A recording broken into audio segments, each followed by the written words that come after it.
पवन खेड़ा से crime branch ने 13 मई और 14 मई को जो पूछताछ की थी, ये पूछताछ 2 दिनों तक करीब 20 घंटे की चली थी और इस दौरान पवन खेड़ा ने एक एक करके दूसरे दिन की पूछताछ में कांग्रेस पार्टी के कई नेताओं के नाम रिंकी भुइया शर्मा के फर्जी जाली दस्तावेज और पासपोर्ट मामले में उगले थे। इनमें कई नाम तो मीडिया रिपोर्ट्स में सामने आ गए थे, जिसमें कहा जा रहा था कि भाई गौरव गोगोई को भी समन जारी किया जाएगा।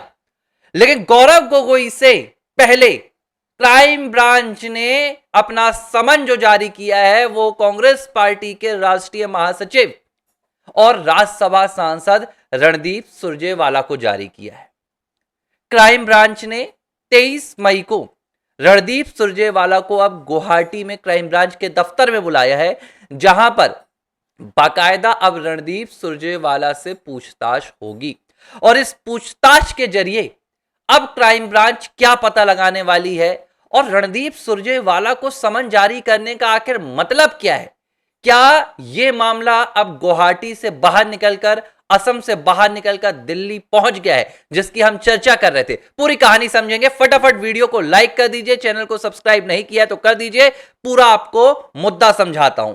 देखिए, यह बात तो तय थी कि जिस दिन 13 और 14 तारीख को पवन खेड़ा क्राइम ब्रांच के दफ्तर से बाहर निकले, उन्होंने कोई भी बयान नहीं दिया और उन्होंने सिर्फ इतना कहा कि वो कोऑपरेट कर रहे हैं। इशारों इशारों में पवन खेड़ा ने साफ कर दिया था कि अब उन्होंने असली बयान देने शुरू कर दिए हैं।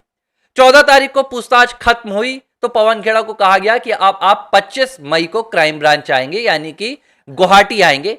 उससे पहले जो जो बातें आपने बयान में दी है, 14 तारीख की बात कर रहा हूं मैं, 14 मई को जो करीब 10 घंटे की पूछताछ चली थी, उन बयानों को वेरीफाई किया जाएगा। उस स्टेटमेंट की सत्यता की जांच की जाएगी कि जो नाम आपने लिए हैं, क्या वाकई में उन नामों का भी इस केस के साथ कनेक्शन है या नहीं है। और इन सब की जांच के बाद एक बार फिर से 25 मई को खेड़ा को बुलाया जाएगा। अब गौरव गोगोई का भी रिपोर्ट्स में कहा गया कि नाम लिया गया है। गौरव गोगोई के अलावा असम के एक निवासी का नाम लिया गया जो गुवाहाटी का रेसिडेंशियल है। इसके अलावा रणदीप सुरजेवाला का नाम भी लिया गया था। अब रणदीप सुरजेवाला वो प्रेस कॉन्फ्रेंस में मौजूद नहीं थे, वो असम में कांग्रेस कमेटी के अध्यक्ष भी नहीं थे, स्क्रीनिंग कमेटी की, वो तो प्रियंका गांधी थी। तो अब ये बात समझिए आपकी रणदीप सुरजेवाला का क्या कनेक्शन हो सकता है और सुरजेवाला को समन जारी होने का मतलब दिल्ली में कांग्रेस पार्टी के मुख्यालय तक क्राइम ब्रांच की जांच की आज पहुंचना क्यों है। रणदीप सुरजेवाला सिर्फ राज्यसभा में सांसद ही नहीं है, बल्कि रणदीप सुरजेवाला कांग्रेस पार्टी के महासचिव हैं और इसके साथ जो कांग्रेस पार्टी की हाईएस्ट डिसीजन मेकिंग कमेटी है, यानी कि CWC, Congress working committee, Randeep Surjewala उस वर्किंग कमेटी के भी मेंबर हैं।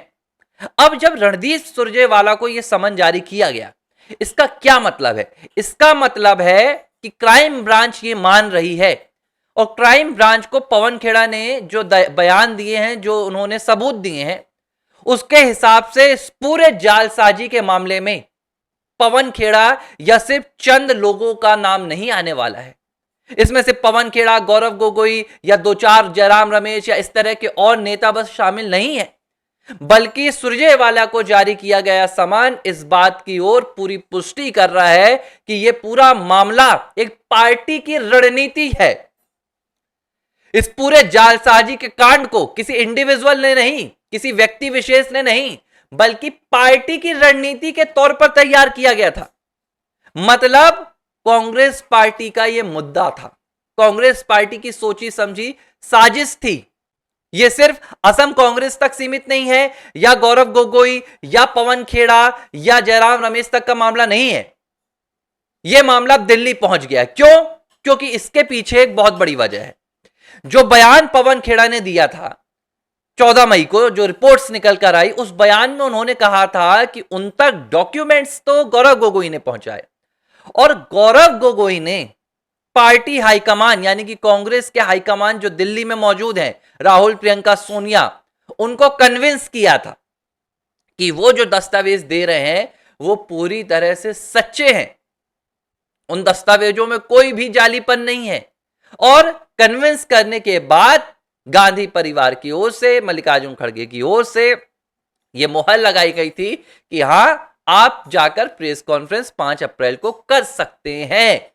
गौरव गोगोई को लग रहा था कि वो ये प्रेस कॉन्फ्रेंस कंडक्ट करवाकर अपने खिलाफ और अपनी बीवी के खिलाफ लगे आईएसआई एजेंट वाले तमाम मुद्दों से बच जाएंगे और हिमंता बिस्वा शर्मा डर कर उनके खिलाफ लगे हुए तमाम आरोपों को वापस ले लेंगे। चुनाव हारने का डर लगेगा हिमंता को तो वो पीछे चले जाएंगे, लेकिन कहानी उलट गई। हिमंता मजबूती से खड़े हो गए और 24 घंटे के अंदर उन्होंने यह साबित कर दिया कि ये तमाम जो डॉक्यूमेंट्स थे वो फर्जी थे। तो ये बात अब हाईकमान तक गई है। ऐसे में क्राइम ब्रांच इस बात की जांच कर रही है कि हाईकमान तक बात किसने पहुंचाई, क्योंकि गौरव गोगोई अगर प्राइम सस्पेक्ट निकल कर आ रहे हैं तो पहले उनसे पूछताछ नहीं की जाएगी, बल्कि उनसे पूछताछ करने से पहले क्राइम ब्रांच क्रॉस क्वेश्चनिंग करने के लिए पहले से पूरा अपना जकीरा तैयार करेगी, पूरे बयान तैयार करेगी, सबूत तैयार करेगी। और इसके लिए रणदीप सुरजेवाला को चुना गया।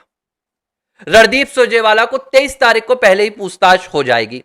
उनसे यह पूछा जाएगा कि हाईकमान की ओर से किसने निर्देश दिया, क्या यह पार्टी की रणनीति थी, असम कांग्रेस की रणनीति थी या दिल्ली कांग्रेस की रणनीति थी, इसमें कौन कौन शामिल है, क्या गौरव गोगोई ने यह खुद पूरा प्लान अकेले बनाया या दिल्ली से यह प्लान गौरव गोगोई तक आया। यह वो सवाल है जो अब रणदीप सुरजेवाला से पूछे जाएंगे।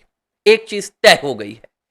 लोग कल तक हमें कह रहे थे कि आपके पास क्या सोर्सेस है कि पवन खेड़ा ने नाम बता दिया, पवन खेड़ा ने किसी का नाम नहीं लिया। तो अब आप बताइए कि पवन खेड़ा की पूछताछ के बाद रणदीप सुरजेवाला का नाम कैसे आया।